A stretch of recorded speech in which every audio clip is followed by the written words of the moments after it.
Fleet Compliance Officer Veltrick adjusted his collar for the third time in as many minutes and blinked irritably with all 6 of his eyes.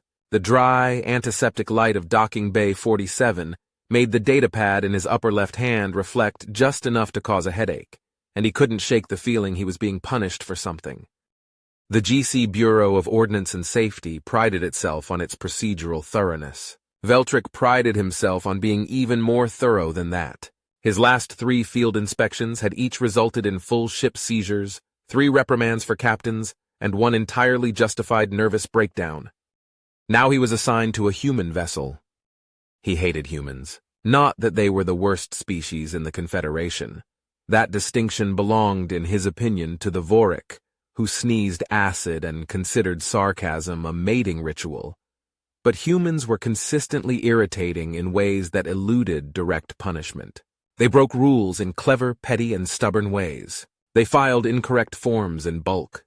They made jokes during formal inspections. One had once tried to barter her weapons manifest in exchange for the last good bottle of space whiskey in this sector.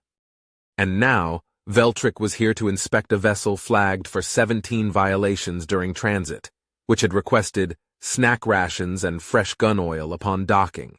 The ship's name, Calliope's Curse, already sounded like a war crime. Veltrick reached the docking tube just as the final seal hissed into place. He took one look at the ship through the observation pane and seriously considered turning around. The hull looked like it had been smacked with a meteor, and then reassembled by blindfolded children with welding torches. There were 3 distinct kinds of metal plating, scorched in uneven patterns. He counted at least 6 areas covered in what was clearly salvaged roofing. One section of the starboard fuselage had "Do not touch unless you like plasma" stenciled in flaking red letters, and the ship's registration number, technically required to be laser-etched, was scrawled on the airlock in black permanent marker. Veltrick took a deep, calming breath, opened the hatch, and stepped aboard. Immediately he was greeted by a sharp scent of coolant, fried circuits, and what he could only assume was burnt marshmallow.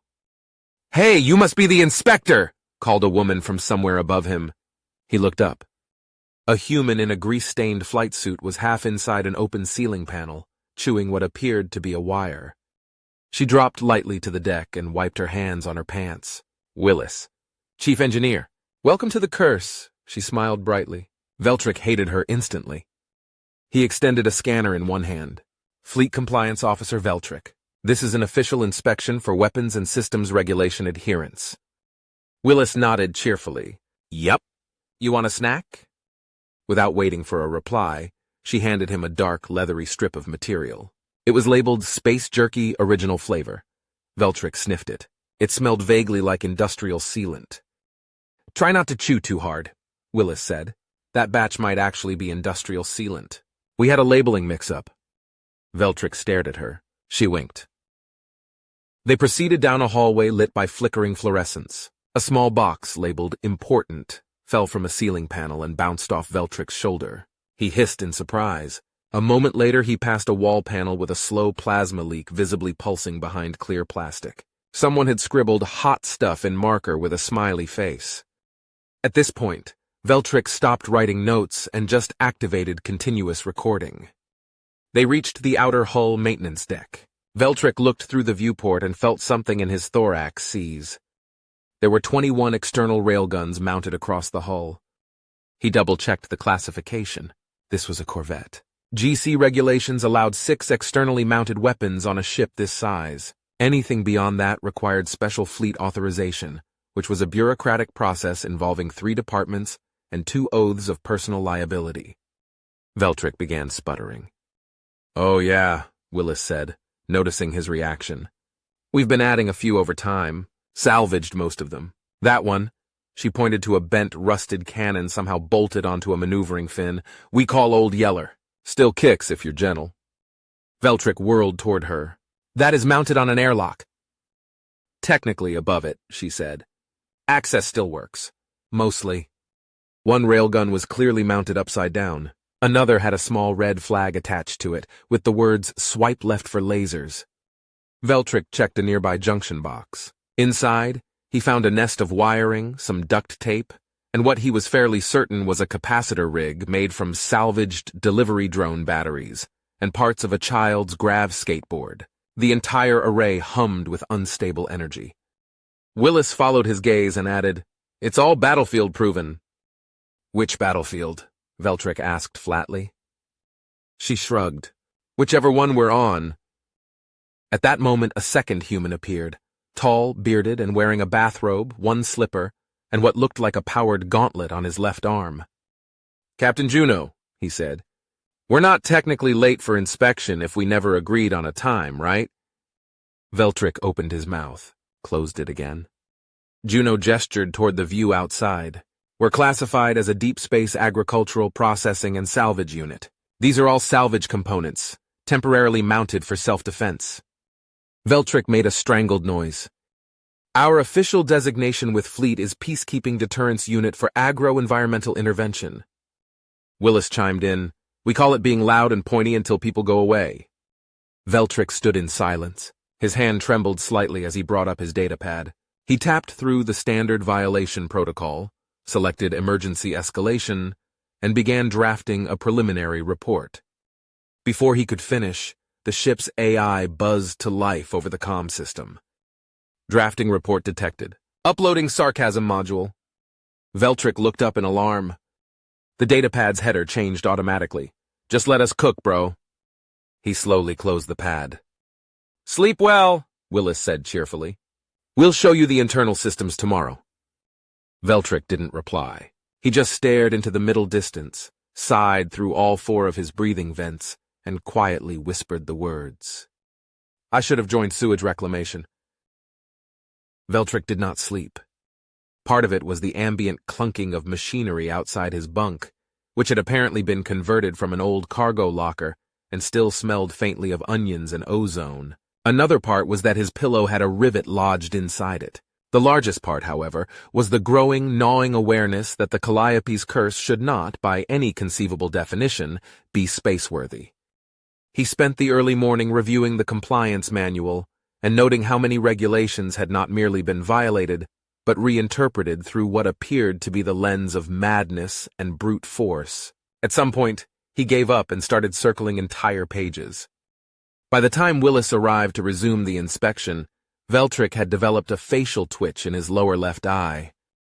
"Morning," she chirped, sipping coffee out of a cup labeled Engine Coolant Do Not Drink. Veltrick gestured silently toward the hallway.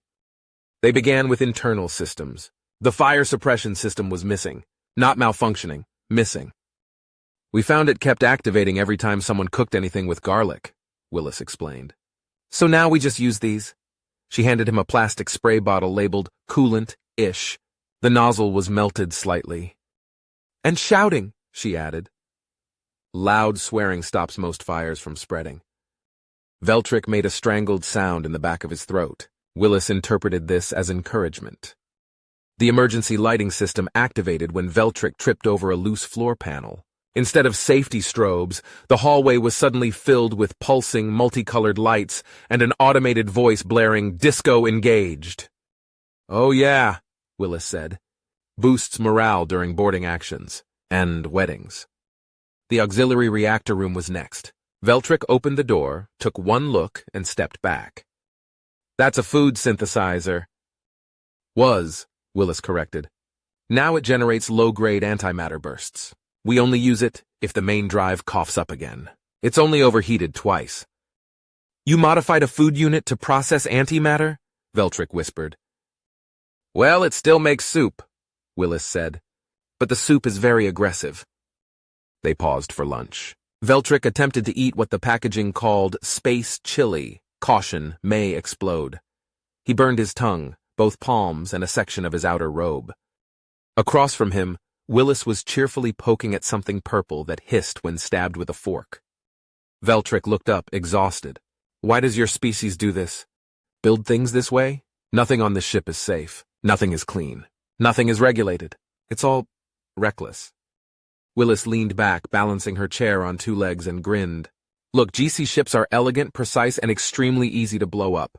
One stray shot and boom, debris confetti. Ours? We build stuff dumb, mean, and full of hate. You can set Calliope on fire and she'll just fly angrier." Veltrick stared. The Railguns?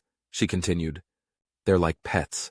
Loud, moody, occasionally shoot straight. We name them, sing to them sometimes. We're not saying it works. We're saying they like it. Veltrick rubbed his face with 3 hands. You've weaponized recklessness. Willis grinned wider. Damn right we did.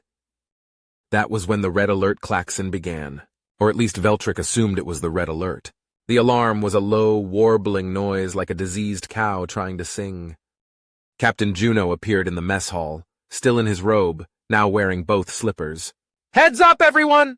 We've got 3 Ishar scout vessels approaching fast. Veltrick stood so quickly his chair flipped. You can't engage. You're not cleared for combat! Juno blinked at him.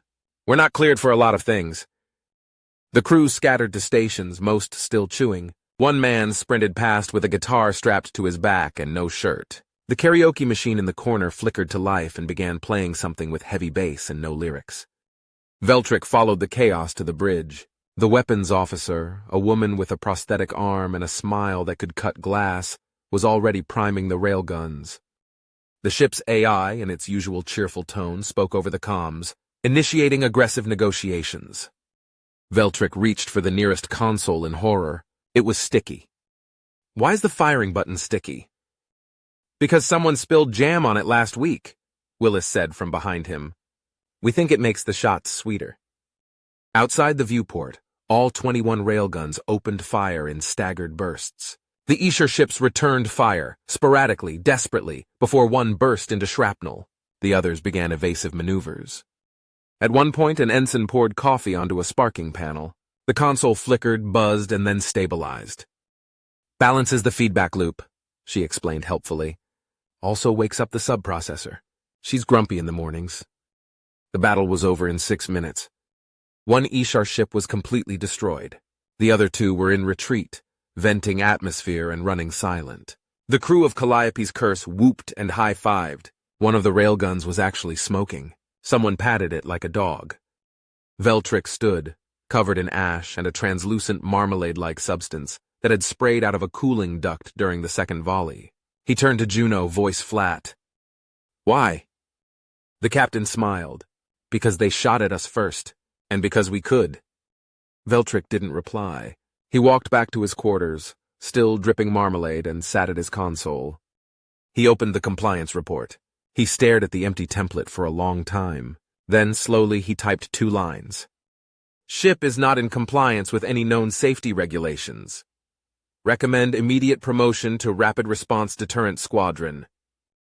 He deleted everything else, closed the file, and submitted a transfer request to sewage reclamation duty. At least the pipes, he muttered. Don't talk back.